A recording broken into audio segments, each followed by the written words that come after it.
Welcome, everyone. My name is Emil. I use they, them pronouns. I'm a program manager at Forge, and we are so happy to have everyone here today and be hosting this panel discussion.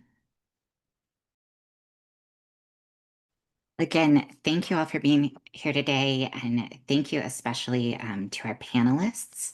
I want to just tell everybody a little bit about Forge in case this is your first time being with us today. We are a 31-year-old national transgender anti-violence organization.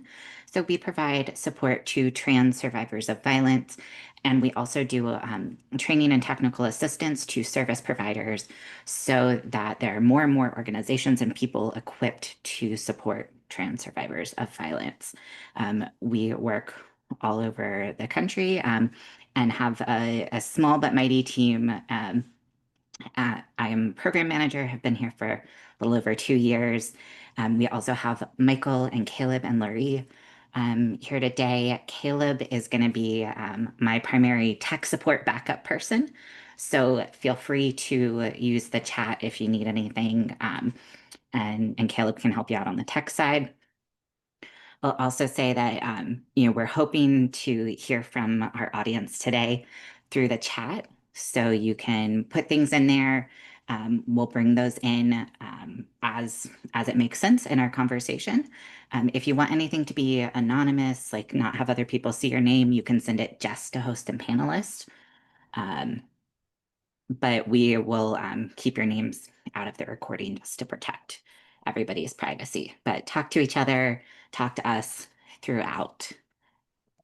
And with that background, I want to have our panelists introduce themselves. um, Again, I'm just so appreciative. It's been really exciting to meet each of you over the past couple months as we've been coordinating this.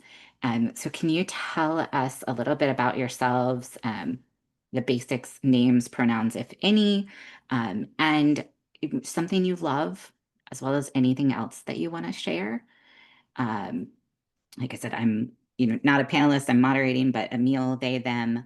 And right now, I love the position my dog is napping in. She's like got her leg dangling off the stool, and it is very cute. Hey, any of y'all want to start us off?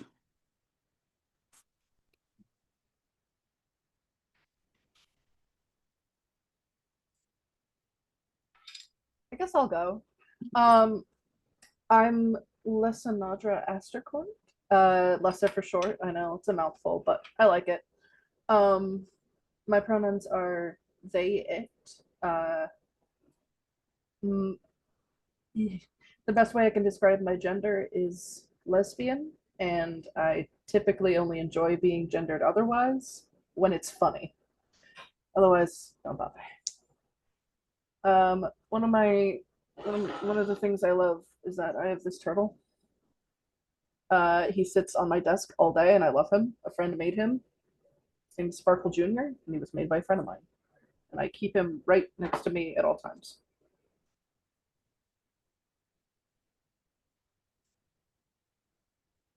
Thank you. Aya, do you want to go next?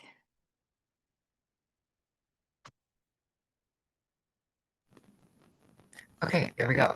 Hi, yeah, I'll hop in next. Hi, my name is Aya. My pronouns are she and her. Basic intro about me. I'm a woman of trans experience, black, blah, blah, blah, blah, all things. Pronouns are she, her.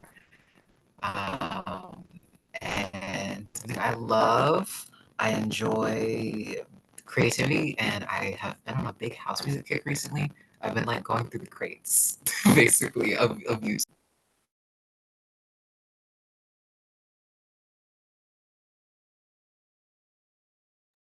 Thank you.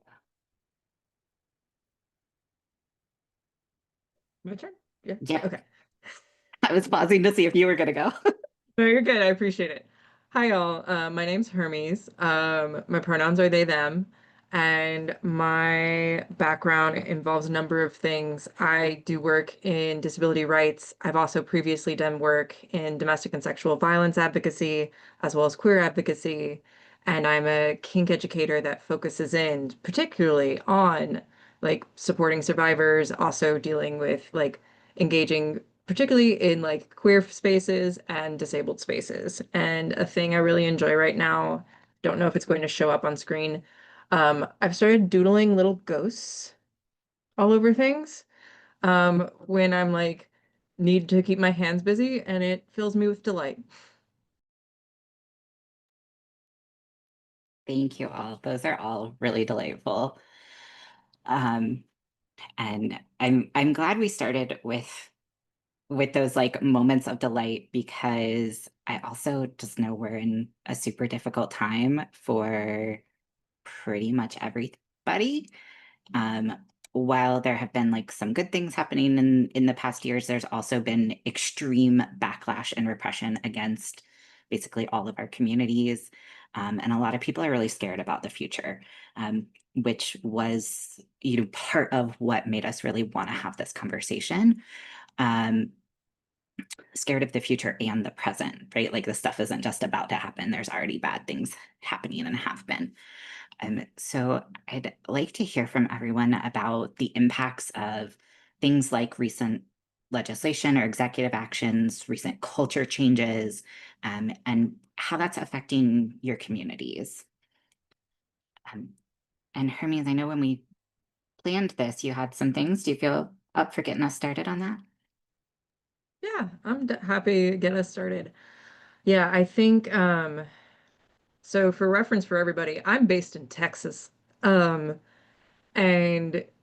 that I think gives a very strong, we're dealing with a really heavy multi-front barrage, right? Like, so we're looking at like current legislation is very heavily targeting people with disabilities. It's very heavily targeting immigrants.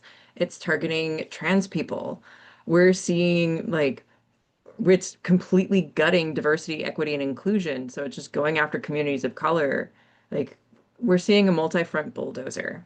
And I think that creates this space where there's this sort of dual thing happening where folks who are interested in engaging on the advocacy side when it comes to public policy, like there's this constant sort of need to just create a laundry list that you use to call your reps up every week to be like, so here's the list of bills that I do or do not want you to support this week, and here's the reasons why.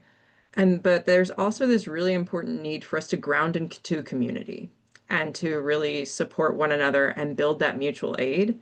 And I think that's sort of a long-standing thing when we are looking at survivors of like intimate violence, is that we often community is what gets us through because social support systems oftentimes sort of like the more marginalized identities that you have, the less support that official quote unquote systems often give or are not as prepared to give. And I think it's really important for us to be mindful of that right now. Um, and remember that we have the community, we have resilience. Because, yeah. Thank you.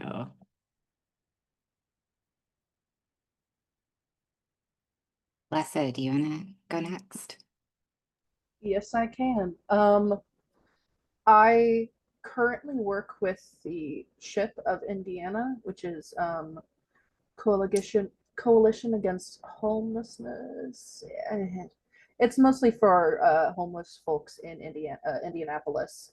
They interface with the government and then they give grant money to various organizations and nonprofits in the area who are actually doing the work. And I am on their youth advisory board, which is basically the young people who are homeless and have a, have like a,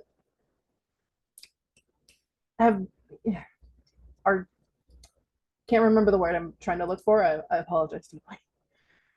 Um, but it's basically anybody who has, it's a group that advises because the government requires a thing, and it requires a group to oversee the things coming in and out of like for homelessness. Uh, and one of my greatest mentors in my life currently is the person who, a bit like Emil with the three of us, is kind of like guiding the actual like group through things rather than like leading it.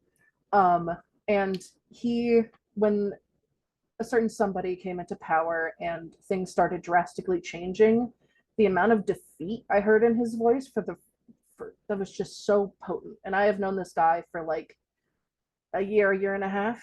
So I met him before a certain somebody came into power, and the amount of defeat is just nuts. And there's so much less they can do, and they especially can't do anything with diversity, equity, or inclusion. They've had to scrub it from everything that they like, their requests for grants, their grant letters, everything. It's just gone. Um, and during the time that I worked for CHIP, I also worked with Indiana Disability Justice, and I had to stop working for them because when the power changed, that job was completely eliminated. My consultant work for them just couldn't continue because the powers that be don't want disabled people to have anything, um, especially not that, especially not the kind of support that organization was giving them. And the amount of sadness and defeat there as well was, oh God, it was people who have been doing this kind of work their entire lives having to go, oh, I'm not going to be able to do this for at least 4 years, if not ever again. And it was truly devastating. I haven't been in the community in a kind of like organizational sense for very long, but I can tell that there had been so much progress that now has to basically be scrubbed. There are real people who worked to get diversity, equity, and inclusion to be a thing, and it's within a year, it's not, and it's truly devastating. Luckily, at least the person I worked for previously, she's intending to make her own private company that doesn't answer to the government, to see if they can continue that work with private funding instead of governmental, which I hope so. And that's a type of mutual aid, I think, of just like, let's petition the community so we can do this work to help disabled people and survivors, and just do something.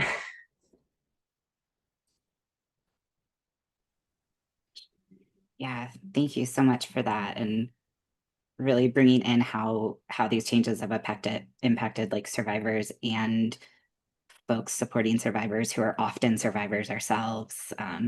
That's huge. And for folks who haven't heard of it, the Indiana Disability Justice Collective has done amazing work over the years. So super big shout out to them. Thank you.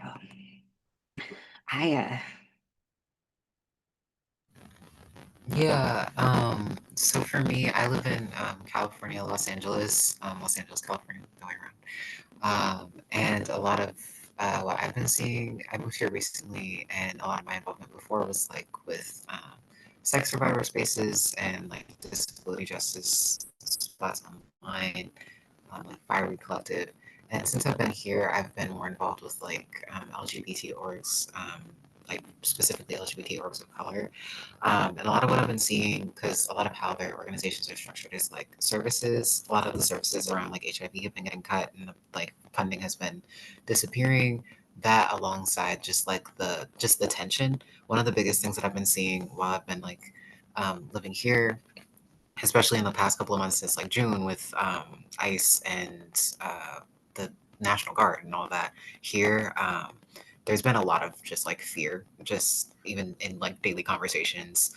This past month, I was like in a program collaborating with a bunch of other like queer and trans youth of color with an organization, and one of the biggest things that I was seeing was just the level of just shift in the room when like these topics come up, which is consistent and also like something where the tension feels higher, and like noticing just how honestly how little there is that you can really even say about it, and how it kind of feels like even amongst the people who like have been around longer, they know it's that same kind of like defeat, and just all around like we're gonna try our best to get through this together, but there's no saying. And that alongside seeing like legislative shifts in like in California on its own, and like sex worker stuff, there's definitely some like laws that have been passed recently where it's like they're increasing targeting, increasing criminalization, and even within like disability issues, like disability justice issues, they've slowly been like pushing for more and more repressive laws. Some of them are like SB 27. There's another one that's also kind of wild. I don't remember what the name is though. And I've been like, yeah, just like watching that and yeah, trying to connect with people and hearing out what people are saying because it's just a lot of fear right now. Yeah, that's what I have. Thank you for that. I know at Forge, we're hearing a lot of fear from trans and non-binary folks with both like state and federal laws, and even if laws aren't passed in certain areas, just that like culture shift. Um, and I know we've seen a lot of like or executive level, like federal level pressure to do things like criminalize homelessness. There's, like constantly this like anti-disability, anti-neurodivergent, like really vile conversation. I'm wondering if it would be helpful just to take a minute to get a little bit more specific about like maybe some of the laws on disability that you just mentioned, or if other lesser Hermes, if you want to add in about what some of the things people are afraid of for folks who aren't familiar. Yeah, so in California, they have this thing called the Care Court, and they're pushing for an expansion of it. That's what SB 27 is. The other bill I'm not as versed on, and even SB 27, I'm not like big on all the details. What I do know is that they're pushing for an expansion of this thing called the Care Court, which is basically a thing where they push like homeless people or people with severe mental health challenges who are like petitioned into a court process to force them to receive treatment. And it's yeah, it's one of those things where it was supposed to be something like that's a diversion, but the mental health services out here aren't well resourced. One and two, even forced treatment just generally is not a good thing as a whole. So yeah, that's the bill I was speaking to be more specific.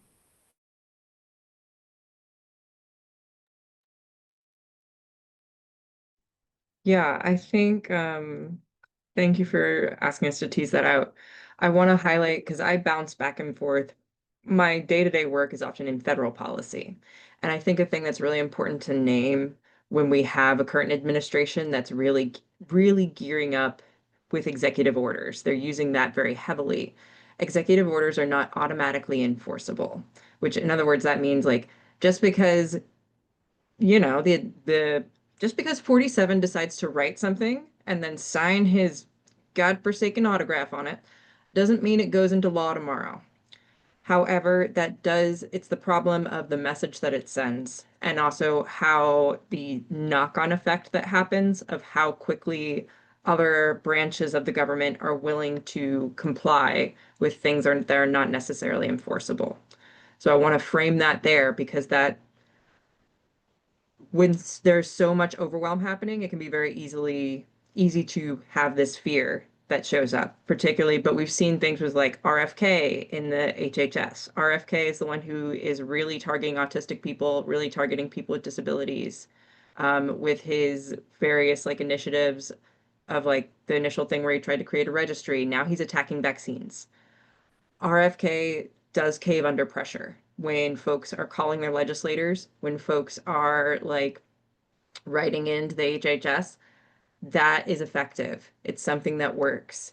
Then when we circle in on the local level, though, we are seeing dangerous knock-on effects. For example, in Houston, a domestic violence survivor back in June called the police for help, and the police decided to call ICE on her. And that's a huge problem. Thankfully, she was not taken by ICE. But this is the kind of breakdowns that like everyone's concerned about with our communities, everyone's concerned about with infrastructure. That started under the first 47's first administration. We saw Mitch McConnell actually change a lot of laws on the federal level about refugee status for survivors, about like who can apply for asylum. And we saw in Texas like a huge shift where court like survivors who were going to court used to be safe. you could go to court, you would not expect ICE to show up, you would not expect to be taken by immigration authorities. And that started to shift in the 2019 era. And we're seeing that escalate now, but we're also seeing, again, over and over again, communities are organizing. They're showing up at courts and they're blocking ICE. Folks are learning about things like red cards, which are multilingual cards that show like what your rights are. They're learning how, like, folks are getting trainings in like how do you disrupt as a bystander. And I think those we're also seeing like members of legislation, the government also step in. And that's really heartening. We have 51 Texas Democrats who have currently left the state to break quorum, to prevent redistricting that would just create racist gerrymandered districts. So we're seeing this kind of duality response of, yeah, we're at that stage where people are getting hurt, people are in danger, and a lot of us are trying to mobilize to reduce the amount of folks who are getting hurt and reduce the amount of harm. It's very tricky.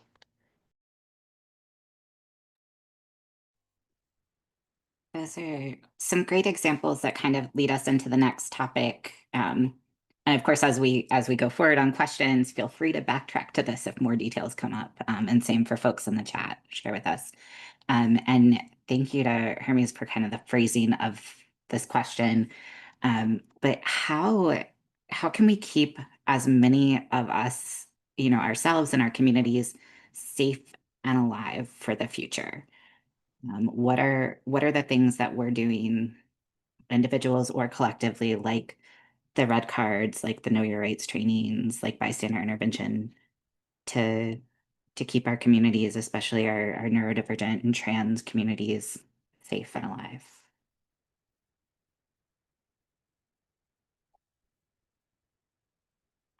Let's see. I think this is my day for like calling on people. So I hope that's all right. Do you feel good about starting us off? I may need a moment to think Take real it. quick. So, Yeah. Alessa, do you also need a moment or you want to go?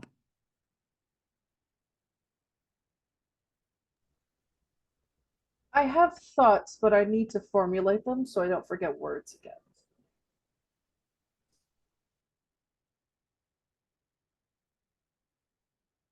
Hermes, are you taking a moment too? We And can all. actually, I can start a little bit and give folks time to buffer. Um, I think a thing that I really want to highlight with mutual aid is it doesn't need to be gigantic. We have American individualism, the idea that we all have to figure everything out by ourselves, is just white supremacist garbage, and it won't serve us, and it certainly won't save us. Um, Start small. Figure out like mutual aid can be as small as like in your like social group, whether that you want to start with your like friends or whether you want to start with the folks that you kind of see like once a month or hang out with a little bit. Um, what are folks' needs? Maybe somebody needs help with childcare. Maybe someone needs help getting access to like hormones or other forms of medical care. How can you bridge the gaps for each other? How can you connect? Like, there's that game, I think that's called like 6 Degrees to Kevin Bacon, where you like leapfrog your way to see how you can get to the actor Kevin Bacon. You can do the same thing with mutual aid stuff. Maybe you don't know where to get hormones, but your friend has a friend who has a friend, and there's your doorway. Same thing with like access to care. Um, Dreaming Disability Justice is a really good book that like plugs heavily into this idea of like pod mapping, in the sense of like building your little like pods of care. And like, especially now that we're seeing the government really like pull funding from important infrastructure like Medicaid, I think thinking about how we can meet each other's needs, food, shelter, housing, meds, what are the ways we can start, and figuring out what capacity you have day to day and week to week, and also recognizing that we're not shifting away again from the individual hero idea. It's not about what you can do for others. It's about how you can be in relationship. How are we in relationship with one another in a way that's like effective and making sure that we don't, you'll excuse me, don't lose our shit because it's scary right now. And sometimes it's easy to lose your shit when you look at the news feed and see everything that's happening. So, yeah. Thank you. I have an example of what Hermes just said. Um, I've been homeless, and I'm in a transitional living program, but federally, I'm still homeless for the past 5 years. And the things that helped the most with my friends was usually just like money is the easiest example I can give, but there are many ways that I was helped. A friend of mine was like, "Oh, let me look into programs in your area." Back when I was still in Florida, there weren't any because it's Florida. Apologies. Um, but another friend of mine, I do a lot of art. I do a lot of like digital art, physical art, and for a while to sustain myself, I sold it online. Um, People would give me like things to make art of, and I would do it, and then I would sell it to them. And that my sorry, the biggest help that one of my friends ever did was go to a greater community of people who love to buy art and post my information on how to buy my art. And that influx of like I think it was only 3 people purchasing my art, but it totaled up to $150, and that got me enough food to survive another few weeks. That got me like a new like set of I don't remember what it was. I think it was like a new set of pants after my old like nice kind of work pants got completely worn out. It was a small thing, and it wasn't my friend even doing that much, but the fact that they knew these people and were in community with these people uh, managed to help more than like just them giving what they could. I think a lot of the times as well of just another way that I've seen like people do that genuine assistance, um, despite all the horrors, is just being willing to problem solve even when it seems like there is no solution. Even if it's just like, well, if your concern is this or this or that, have you tried this thing? Because maybe it's in your area. Because a lot of the times the things that keep stymieing people, especially people that I've seen in my work with CHIP and my work with uh, Indiana Disability Justice, is that people don't know the programs that are out there. People don't know that there are people who want to help them. And that's a thing I keep seeing constantly is people don't know. And with my work for CHIP specifically, a thing CHIP gives out are called these handbooks of help, where it's a list of every single program in the entire city, all of them, categorized by what they can help you with, categorized by everything. So it's perfect, it's easy, it's safe. Um, and that usually, if these places are like female only or for X and Y, like whatever restrictions, those are also noted. Um, and if you talk to anybody, they'll usually know which places are also, while they do offer these services, if you're like queer or neurodivergent, avoid them a little bit. And it's just the fact that people know things is just the best. Knowing things and knowing how to tell people these things is, I wish I could tell everybody everything I know, truly, because then I think the world would be a much safer place already. Thank you. While that's happening, I did want to highlight some of the things from the chat. That's all right. Thank you all. Y'all gave tons of answers to this question of how are we helping our communities and ourselves. See, I'm helping my friends in isolation get out to social events, checking in on people, making sure they're okay, sending them to local outreach center for support, helping to organize workshops for people based on needs of our communities and clients, engaging in disabled spaces, coveting spaces, creating my own spaces where those don't exist, lots of reading, showing up for other neurodivergent and disabled trans people and survivors interpersonally, and combating isolation, facilitating a support group for parents of trans kids, and serving as a careful listener, educating future healthcare professionals about trans healthcare, um, working on a collection of poems as portraits of transgender people, mutual aid, and shortening some of these, thank y'all. Just finished queer-focused intentional peer support training, using communication skills to build presence, and creating lists of resources. Yes, so seconding what Lessa said about sharing those resources out there, and showing up and being present in communities. Working on our equity committee, sharing more information. Yeah, I'm curious, and like I'm hearing sharing, just talking to people, relationship building is a major theme. And I know from folks I talk to, like we're also tired, and a lot of people are like burnt out and overwhelmed, particularly from living in a world that's not built for them.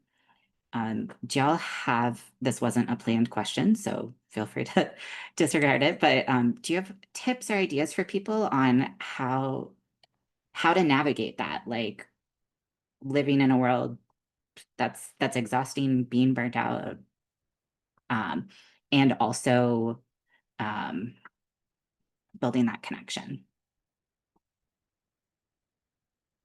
Yeah, Hermes. Yeah, I think that's as somebody with like chronic fatigue and chronic pain, I think oftentimes it can be a thing of like scaling. It's kind of what I was getting at of starting small.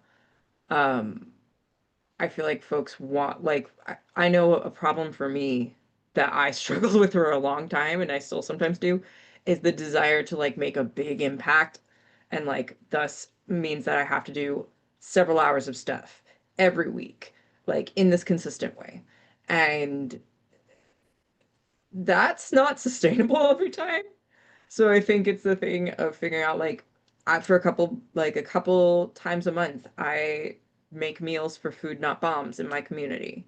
Um, I show up for like turns out I can go and speak at City Hall. Um, if I just call up City Hall, I can tell them like, "Hey, I'm really angry that you expanded. They made it illegal to be on the sidewalks with your stuff for downtown in my city." And we were like, "So that's just being violent to how unhoused people. Screw that."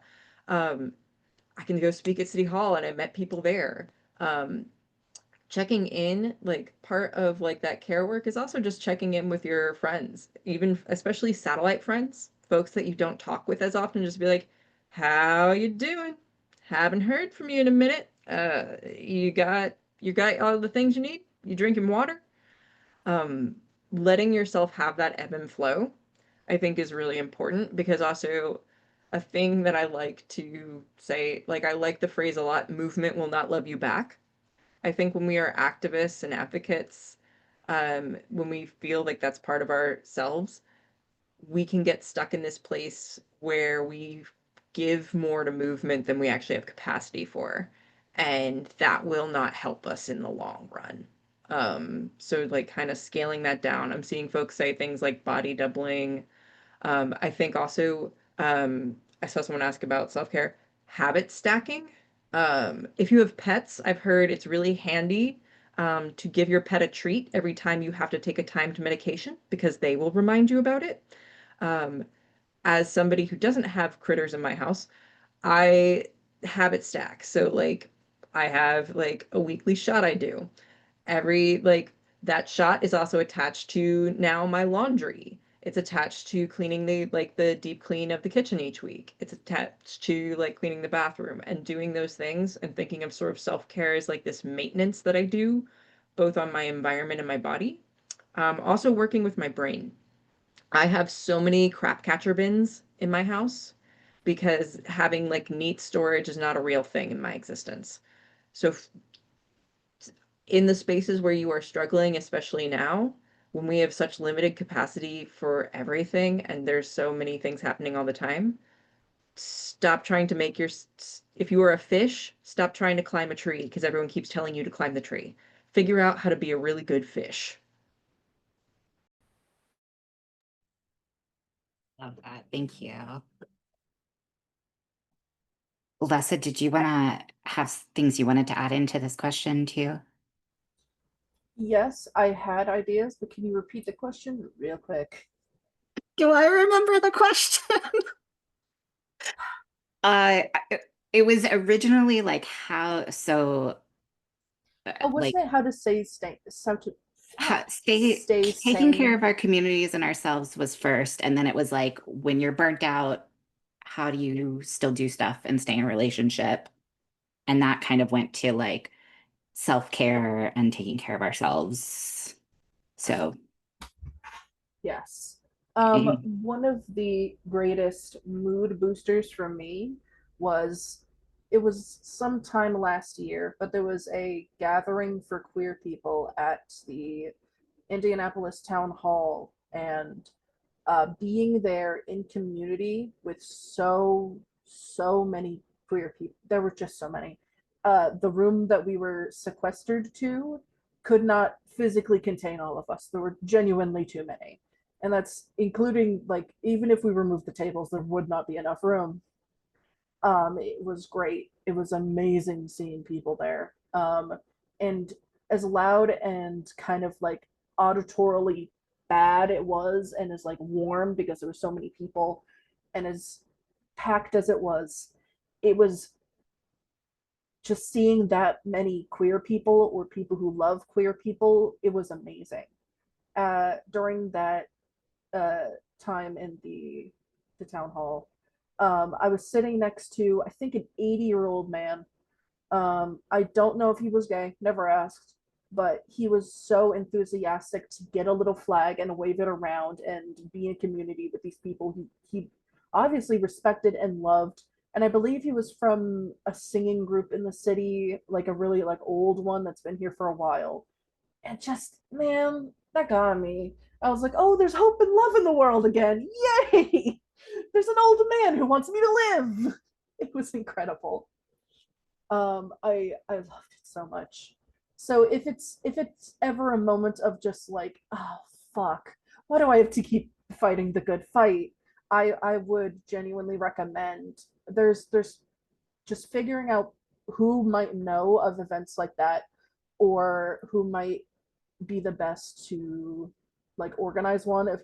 If you know of somebody who has organized events like that before, and you're just like, hey, I'll pitch in to make it happen.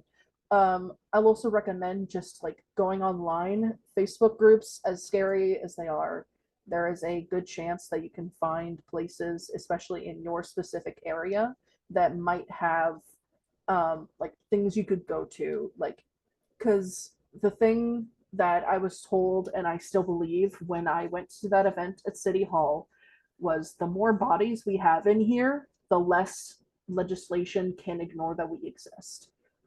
Because we were also very loud the entire time, and the mayor, it was, I don't believe it was the mayor. It was I believe the governor was there. Um, and he certainly heard us. He certainly heard that there was a lot of people, at least in the major, like the biggest city in Indiana, that were there, loud, ready. And there were people of all stripes, types, colors, everything. There were so many people. And it was, again, auditorily very bad. There was so much talking, and it was very, very loud. But I would deal with the loudness 1,000 times over just to have the chance to do that kind of stuff again. And I'm always looking every single, like every few weeks, I'm looking in Facebook groups, just being like, are they going to do it again? But vis-a-vis self-care and like keeping hope, especially on your own, yeah, it's rough. You just have to find things that for some reason, even if they seem stupid, just spark it.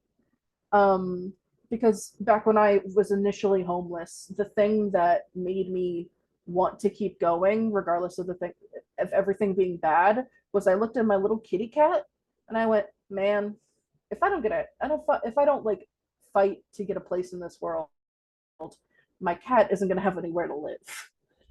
It can be as stupid as that. I recently saw the movie Superman, and it's a good movie. Not specifically a queer narrative, but just, oh yeah, hope and love and community with people and friendship is, maybe it could fix things, and also making sure to be kind and do good. It was very good. And the things with like just finding a reason to go on is good, and these things that give you a reason to go on are also pretty good. I would say. I would say watching a movie was very like de-stress, calm down. There are still basic human joys. They haven't managed to take those away yet, and God forbid they do. We're gonna fight back though. I think that's about it. Thank you. I'm hearing a lot of folks agreeing with you in the chat, both about the organized groups and the like other living beings can be such an amazing and critical support. Um, yeah, and I kind of want to add in like I've had conversations with people too where we sort of like reassess like what does self-care look like, and like if the idea of calm doesn't work for you, then maybe it's like peace or connected or grounded. Um, because some folks like bodies or brains are way more active, and so like calm doesn't feel good. But maybe like calm is the really good thing. So yeah, I like that just made me think of like we get to figure out what this care looks like and what space and mood we want our bodies and brains to be in and that we're aiming for. Um, and I think I can we try your audio again?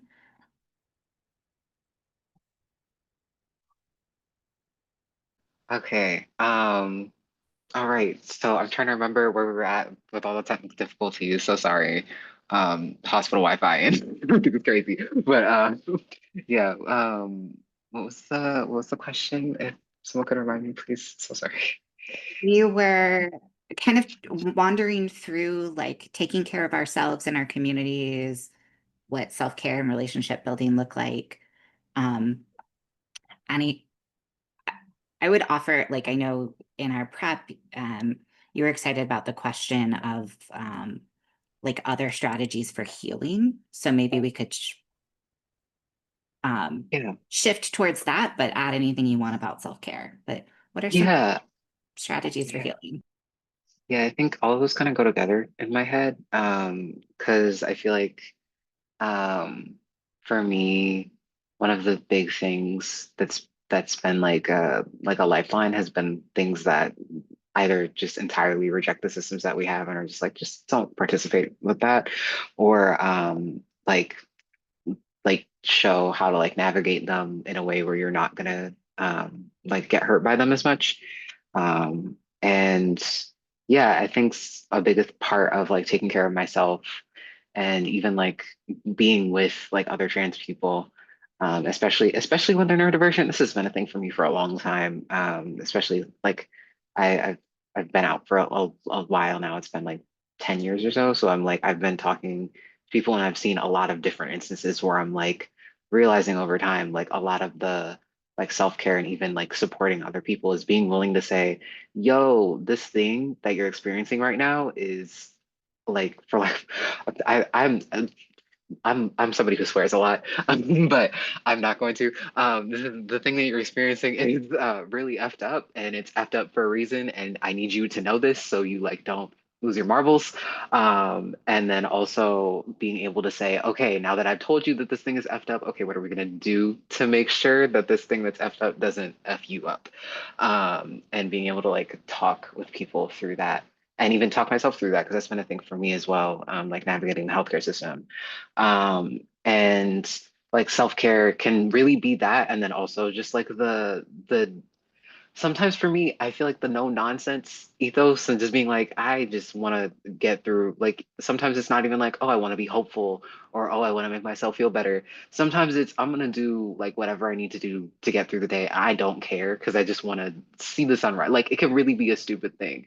Like this, even though it's not really stupid, I don't want to belittle it like that. But one of those things where I'm like just like setting a goal or just like kind of it's how I define it is like kind of brute forcing hope where you're like I would like to see the sunrise tomorrow. I would like to taste this thing tomorrow. This would be nice even when things are like really really dark. And also there's merit even though this can get like, you know, a little I don't know how to say like codependent. That feels like almost too psychologized.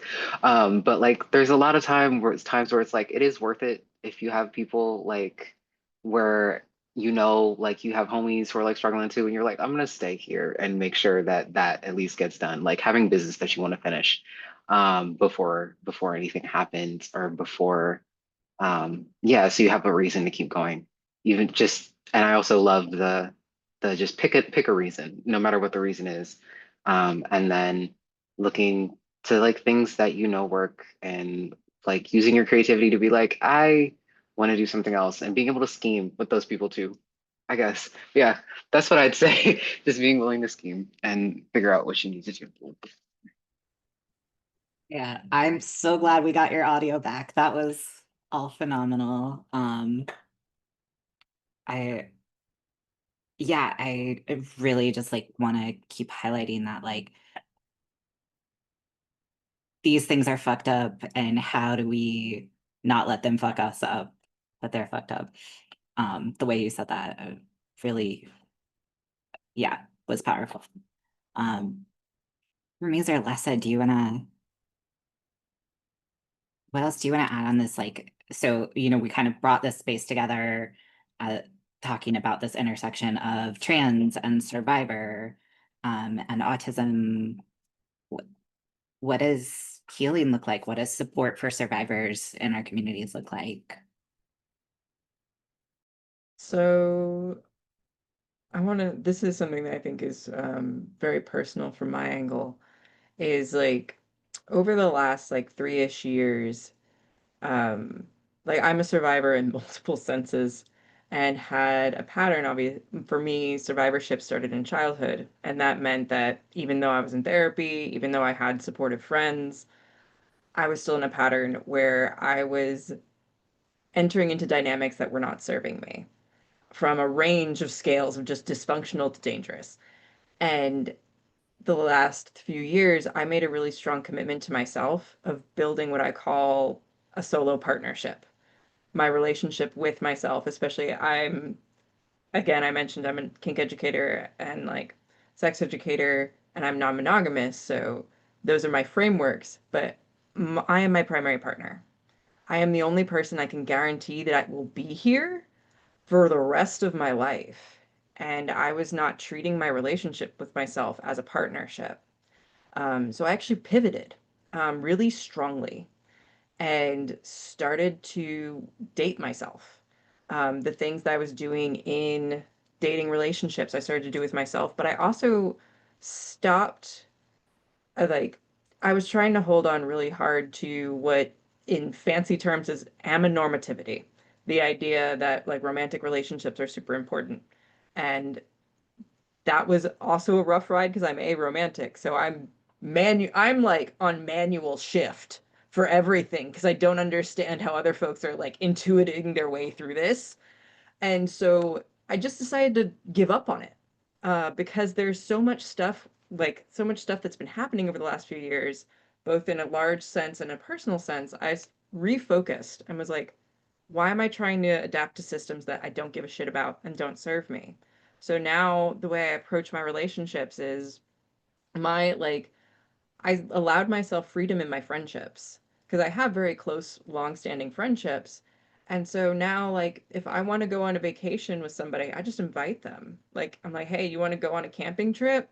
You want to be in the woods together for a weekend? Like, you want to, like, if I want to do something that's like these basic life events and like activities that I think get framed a particular way as like, this is something you have to save for a particular person.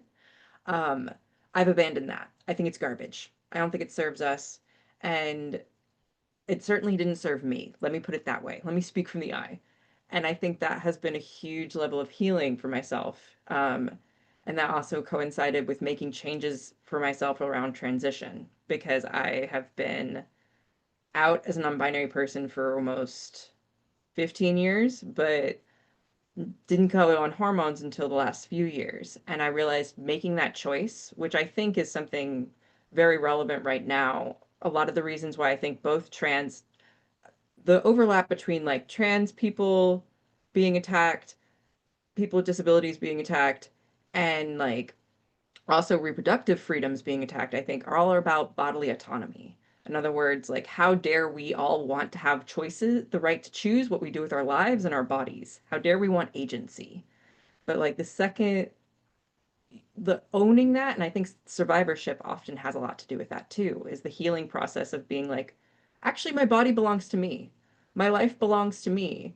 And because I think a huge thing in abuse dynamics often is this idea, abusers place of that you are the screw up, you're the problem, and they're the one who's correct, has been an experience that I've seen a lot, both in on the like community side when I'm trying to support others, but also have experienced and realizing like there's no one right way.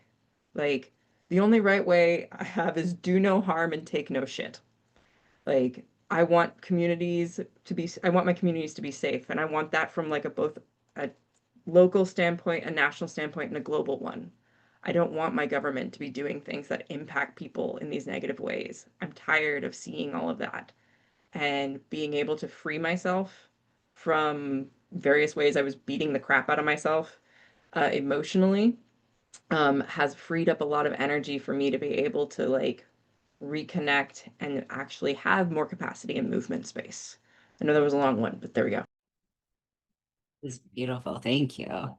Um, and I'm seeing again like lots of love for that and lots of relating in the chat. Definitely relate. Thank you. Lessa. Hello. I think healing for me, a lot of it has just been be just having happening to stumble into people who don't get it, who don't accept it, who don't think it's real, and then the people who do, even though they have no clue what's happening. Um, I love them so dearly. Some of my friends from high school, because back in high school, I thought I was a man. I was like, well, I'm not a woman. There's got to be something else here. I'm like, the only thing I knew at the time, because I was like 15, was, oh, so it must mean that I'm a man. So when we went to, I decided to come out to them while the entire friend group was at the fair, the country fair that came through. And I had just enough money to get a sweater that said the name that my high school friends still call me, which is Kyle. I've never told them to stop exactly, but they were just like, no, yeah, this is my dude, Kyle. They were just like, sure, this is who you'll be now. And it was just like full throttle. None of them were like, dude, hey, listen, there's so many names you could choose. Why that one? They were just like, yeah, you're Kyle. We're going to yell at people who don't call you Kyle. And like all of them were cis het dudes, and every single one of them was like, "You are Kyle. We see you as Kyle. They still see me as Kyle." I haven't told them to stop. I think it's funny. But that was one of the things that, like, especially after being so afraid to tell anybody in my life, that just like radical acceptance from people who had no idea what it was like was just kind of great. Nowadays, I have many more trans friends than I do cis friends. But just having at least a few cis people that are close to you in your life, uh, it's just oh, because that's who's really kind of putting the damper on everything is cis people, of course. So to have a few of the enemy team, and I don't mean that at all, it's just funny, being like, no, man, you're great, you're awesome, you are who you say you are, and despite your stuff being strange to me, I understand. And I think that's the thing people go, I don't get, I don't get what you are, but you are what you are, and it's hurting nobody to be who you are. When I was a younger gay, I had no clue what being a bisexual lesbian meant. I was like, those can't only be one or the other. But despite not understanding it, if that's what some people are, who cares what I think? That's not what I am. People don't understand when I say I'm a non-binary lesbian because they're like, don't you have to be a woman? And it's like, ah, I'm a woman on Sundays at 2 a.m. for 4 minutes. Like, give me a break here. Uh, but it's just kind of that like radical, like, you're not hurting anybody. So even if I don't get what you are, yeah, you are like me, and that you do not fit like the general paradigm. So we're buddies now. We're siblings. You're mine, I'm yours. I got you, man. And that kind of radical acceptance from people who don't understand, that's the good stuff. Other things is just looking at yourself and realizing that you don't actually have to label anything or anyone forever. Uh, like, because I could go into great lengths on on what like non-binary means to me personally. I have a whole metaphor I use because nothing else has ever worked, and most people are kind of confused about it, but that's how it feels to me. And non-binary is just the closest label, so I just use that one. Uh, that's it's just being like, yeah, my gender can be as weird as I want. I'm an individual human. My perceptions of reality are as individual as I already am. So why shouldn't the things I feel like I am also be as infinitesimal as how I perceive anything? Everybody is different. The fact that so many people have the same gender is weirder than all of them having different genders to me. It's just I guess the TLDR is just like radically go, yeah, to yourself and to others. If it's not hurting anybody, yeah, cool. It's good. Doesn't have to be my problem. I shan't make it unless I want to, unless you want me to. It's just cool. It's all you gotta do. It's and it's been one of the most healing things for me and other, like, I don't know for other people specifically, but knowing that if I can say yeah, that several people in my life have already been like, that makes sense, or I don't get it, but yeah, man, just have knowing that that kind of force can be in the world, it's just good. And maybe you're doing like an example for other people. Um, and it was a project I wanted to, completely unrelated, but same, another answer to the same question. Um, I may just be an artist here, but especially for if you feel like you have no real outlet, if like maybe you don't want to say certain things to your therapist because saying them would be complicated, or you just want to keep some things to yourself, or if you don't have a therapist, I do recommend art as like an art in any form you can do. You can get art, all of your art supplies from the dollar store. You can find cool rocks that make smudges on the concrete, and you could use those too. Any kind of art form that you can like put out into the world is also really good, even if you just keep it to yourself, honestly. But just making something tangible that you can grasp in your fingers and you know is real and is what you feel is very aces. That's helped me a lot before. Like even if you're not good at it, uh, who cares? It's for you. It's yours. You don't have to be good at something. You just have to want it. I think that's all I got. Uh, Thank you for all of that. And again, all of y'all are getting so much love in the chat and responses. I do have a kind of like big tone shift because we got a really good question in the chat. And I'm just going to read it out. So, how to reconcile with community when community failed you as a survivor? Something I've experienced and seen over and over again, especially to neurodivergent trans folks, that even fellow queer, trans, politically engaged people can be complicit or enable abusers, and that this betrayal or abandonment can be even more painful than the abuse itself. Yeah, does anybody have thoughts or want to take a moment to think through that question? It's a bit up in the chat if you want to reread it.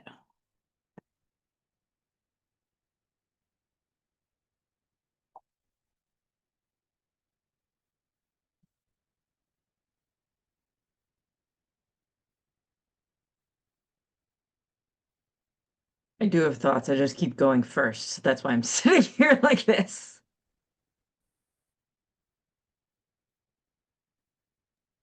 This is a large question. I also have thoughts. I'm still chewing.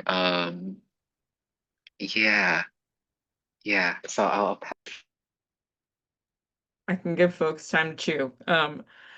Yeah, that's a really real, so that's a really fucking real thing. And it's incredibly complex. And I think, like, as somebody who's had that happen and has lost like friend groups because of it, um, thanks to like some of my own survivorship experiences, um, it's fucking rough. And it creates, I know it has changed. I don't have a good answer for how like everyone's specific scenario of like how you want to move through that is going to be different. Um, and also how folks like making the judgment call of like, all right, am I going to, which people do I want to sit down and have this conversation with and explain like how their actions are contributing to like my like continued harm, or how like, hey, yeah, I know this person throws absolute banger like poetry nights, but they're also like a gigantic asshole in the sense that they have they have a train of people that they have hurt, and everyone just kind of knows it. And there's this quiet whisper network of don't be alone with them backstage. Like that's not effective. Um, so I think figuring out how we do that becomes more and more difficult over time. And I think, like, not more and more difficult over time, excuse me. I think it's the thing of like, it never becomes easier. It's always going to be really tricky and it's always going to be a can of worms. And I think it becomes a thing of, I know for myself, because I've been in that position before, I now try to be very mindful when I am in community spaces about my like be real clear on my values and be real clear about where and how I'm going to keep boundaries, right? Because like a boundary is about me. It's a decision that I make in a circumstance based on other people's behavior. And that means like basically like, all right, you do X, but if you do X, I need you to know that that means I'm going to do Y for myself. And like having that both in the sense of individual things of like if someone does something one-on-one relationally with me, but also if I find out information about a community space, and that information makes it clear to me that that community space is not safe for other people, um, that that community space does not support folks who come forward and say like, hey, this person has hurt me, or this person is like has like crossed my boundaries repeatedly and does not respond well, um, then that to me means that that's not a community space I want to be a part of. And then how do we start to shift those spaces? I think it kind of becomes like sometimes it feels a little bit like a sieve of like in the fallout after like those events where a community has kind of let us down. It's sort of like the shifting. Like I had close friends who were aware that I was in an abusive relationship and like that I was not clocking it, even though I'm a trained advocate, which I want to name. That's a thing that can happen. Like, so please, if you've ever like started to beat yourself up about like, well, it's so obvious. It's always obvious in hindsight because in hindsight you are no longer entangled in that sense of those deep emotions, the care, the complexity of the situation. You can be trained on multiple levels and still get stuck in that space. But like I had friends who were like, yeah, like that relationship, I was gonna have to tell you that they couldn't come to this thing. And I was like, so, and like, or like various instances, like that partner completely froze out one of my closest friends when that friend tried to like have a conversation with them. And I was like, so babe, next time that happens, don't wait 2 years to tell me. Like having those kind of figuring out who you want to have those kind of conversations with, who you want to distance yourself from, and who maybe like are just no longer a part of your circle. And again, that's a lot of really personal, and it'll probably take a long time to figure out. And it's okay if it takes a long time to figure out. And also, maybe that shit flexes. I'm also going to put a book suggestion in the chat, Beyond Survival. And that's all I got. Thank you, sir, for that. I don't have many thoughts, but I do have like one. I don't know how to phrase it in like the perfect way, but I think I know generally how to. And it's just hope that everybody is going, like, hope that community is still going to, that you're going to find that correct community, but don't pin your hopes on finding the correct community. I've certainly been in places where, mostly because I've been on the internet for a very long time. Um, when I was younger, there was a huge thing on tumblr.com, of course, of, oh, asexuals aren't really queer. You know, like being queer and gay is about like having an attraction, not lacking one. That's stupid. And like, I'm not asexual myself, but hearing that kind of stuff, it always makes me go, oh, you're not safe. Even it doesn't apply to me, but the fact that you would still do that is gross. But I would still keep going as much as I could, of just like, well, maybe I'll find people, maybe I'll find people, maybe I'll find people. Because I have a lot of asexual friends. I have a lot of like friends with weird identities. There's some, there's still somehow groups on the internet who think saying the R slur just casually is fine. And I've stumbled into communities like that. It's there's always going to be people who suck, and it's the worst. But the thing I keep doing is I keep going, I'm going to keep hoping that this one is going to be better. The previous ones have failed me, and maybe this one will fail me too, but I'll never find a community if I don't keep sifting. You can go to the beach and look for shells, and sometimes you're going to get snipped by a crab, and that's okay. You'll just have to leave the crabs in their bucket, and they will soon enough find their own way to perish, but you'll be fine otherwise. It really sucks, but it's also like, you just have to keep hope that it's somewhere, that there are people who are right somewhere. There are people who believe in like actual like love and peace somewhere. And it's very, very daunting, and you're going to have to be like, I'm just gonna focus on me for a while, but they're out there somewhere. I don't know where. I'll ask my gaggle of asexuals. That's all I got. Yeah. Yeah, I have a just it's like a kind of brief response because a lot of like I trying to think of how to phrase this or like not necessarily phrase it. Um, but from my own like specific experience, a lot of the ways that I'll like think about like places that are like enabling or complicit, a lot of the time, even if it's like knowing who those people are and having like knowing those whisper networks that exist, and even just like people who share your identities. Because this is a thing for me where I'm like, if there's a place where I'm like, I go in and I can already feel it, like I won't stay. So I can't always answer like, okay, what would I do in that situation? Like I can't answer that question, to be honest.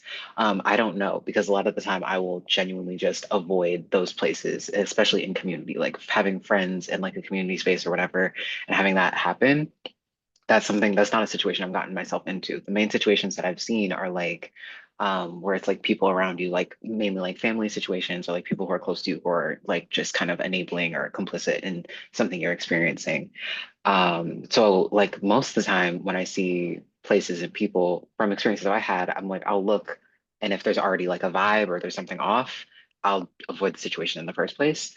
And a lot of like my identifiers kind of make it hard to navigate places in general.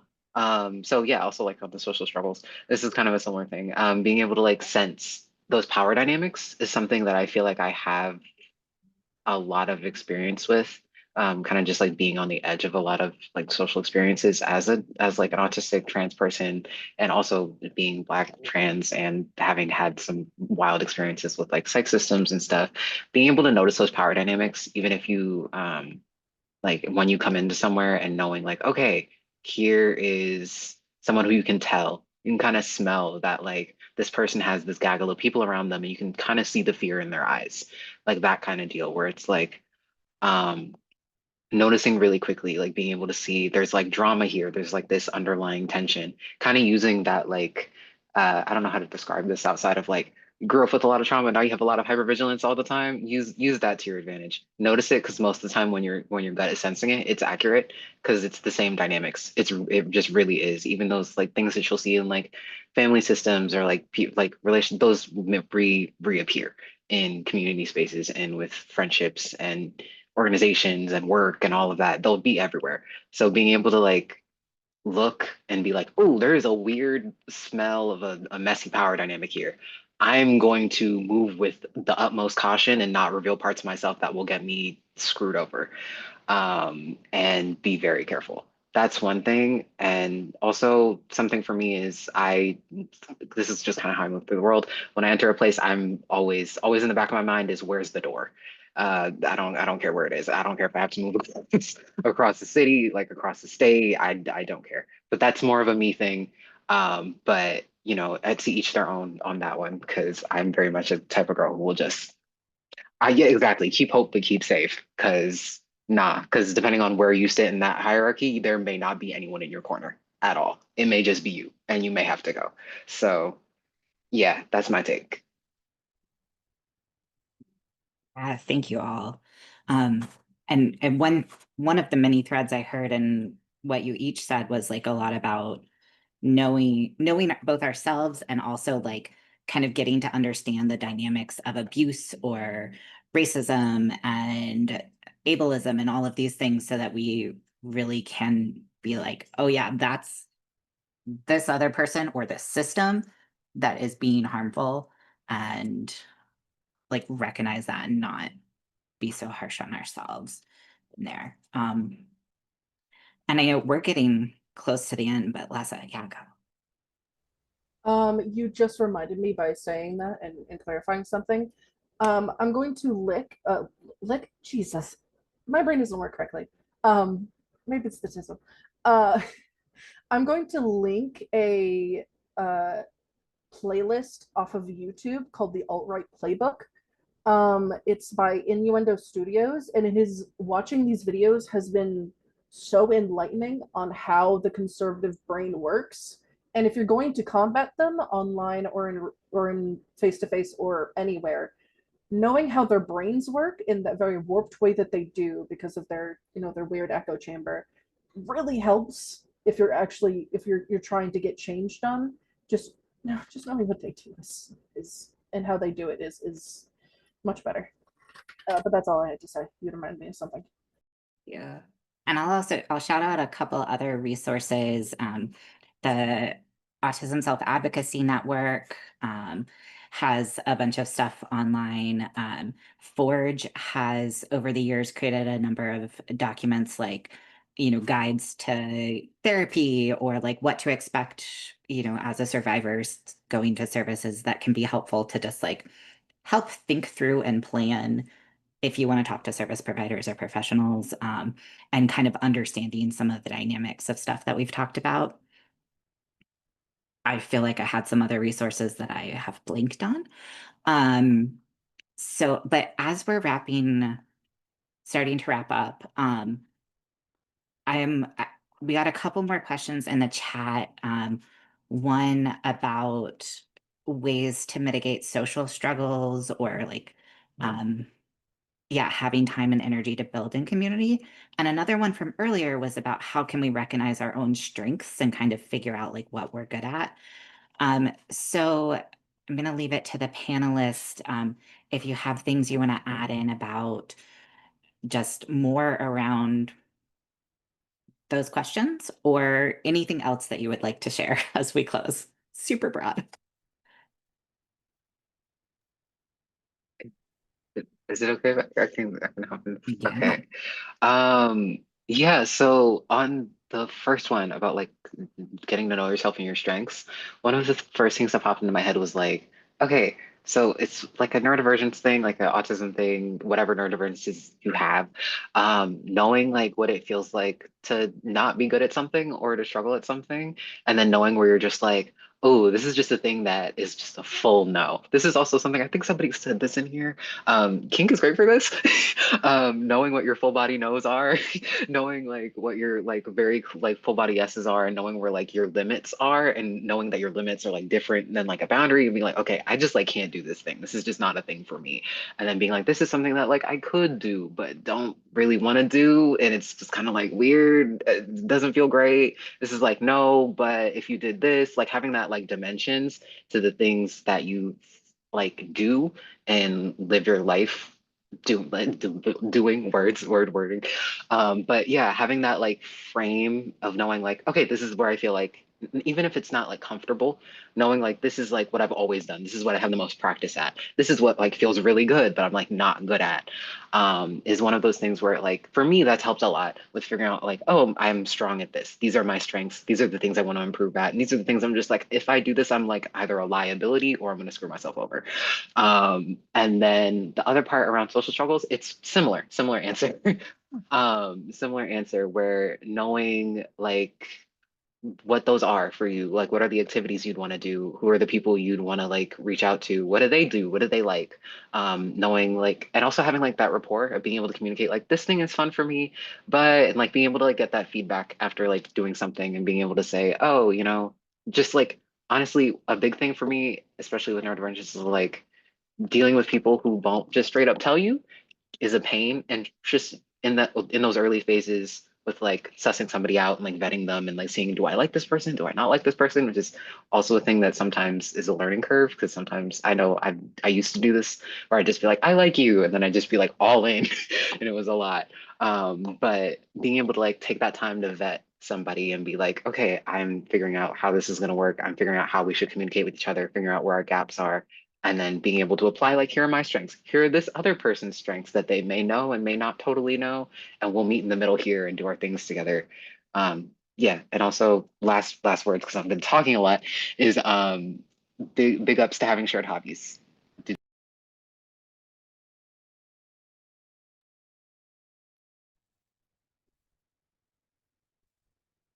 Hermes or Lessa?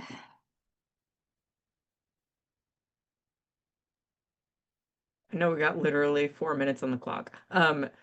So thinking, building off of Aya, because on a different front in looking at kink stuff, a workshop I did once that I facilitated was essentially, I use a kinking critically framework. And I mean that for a lot of different things, because obviously, like, our desires are not shaped in a vacuum, they're shaped in systems. But the way this particular workshop was about was essentially using a thing I think that is really good with kink scenes, particularly if you're doing DS dynamics, is there's this sense of motivation. You might be like, if you're on the submissive side and you're engaging in, like, you might be doing something that is like, maybe it feels weird or uncomfortable, but it's in your yes range, right? But like, part of what is making the weird, uncomfortable thing in your yes range is there's something else folded into the scene that you really like, whether it's praise, whether it's like the overall like outcome, maybe like, again, I realize I'm going like real far into kink zone. Life works the same way.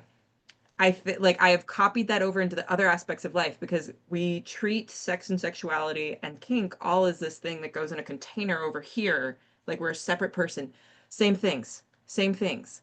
Figuring out what motivates you in day-to-day life can be like what motivates you. Like I have an old-fashioned shore chart. Hang on. This little cauldron is filled with gems. These gems I get to cash in a toy box that has Post-it notes written at various levels that are my rewards for doing basic life self-care things that make me a functioning adult. I have just brought back kindergarten basics. Please think of it that way. And in terms of the communication stuff, I get told that I sound like I'm from the East Coast a lot, which my mother is a New Yorker. So it is partially true, but I was raised here because I can't do the let's take 5 left turns to go right conversational style that is very common down in the South. I have found being just adding a lot of gentleness into that by being like, so how, like, I'm not quite clear on what you would like. Can you please like clarify for me with the communication issues? Also doing a thing that I call reading the hamburger back. Like, you know, when you're in a restaurant and you order something and the person who's the clerk at the counter goes, okay, so you would like a hamburger with onions, no cheese, and this and this and that. Do the same thing all the time. It really helps when trying to deal with the communication breakdown that happens when you're working with non-neurodivergent folks. Just save yourself some grief. Amazing. Thank you. And Lessa, I'll invite you to give us closing thoughts. Yay. To piggyback off of Hermes's last thought, the thing I've heard that is really effective, especially when you're facing bigots or neurotypical people in general, is they really run on shame, especially if they're like Christians. They really, really, really run on shame. And the thing that has worked better than getting aggressive has just been shaming them, especially if you have somebody of their communities with you, of just being like, oh, that was weird what you said. That thing you said was weird and you're strange and you're weird. It's not that you're specific that you're calling them like bad or like specifically racist or homophobic. It's just like having thoughts about that is weird. You are, it is the thing you have said. um that is a technique that I've heard. And my only other closing thought, especially because it's 7:30, is do it scared. Even if it's hard, just do it scared. It may seem bad. Do it scared. If you can't do it, not scared. Amazing. Thank you all so much. This was incredibly powerful and insightful and fun. And I greatly appreciate y'all. For everyone who's been joining us in the chat and watching, we'll post the recording within a week so you can go back and like re-listen to all of this. And I will we'll send out an email with the links and books and things that were referenced from the chat. And I know there were some questions we didn't get to. Feel free to reach out to the team at Forge. Ask Forge at forge-forward.org.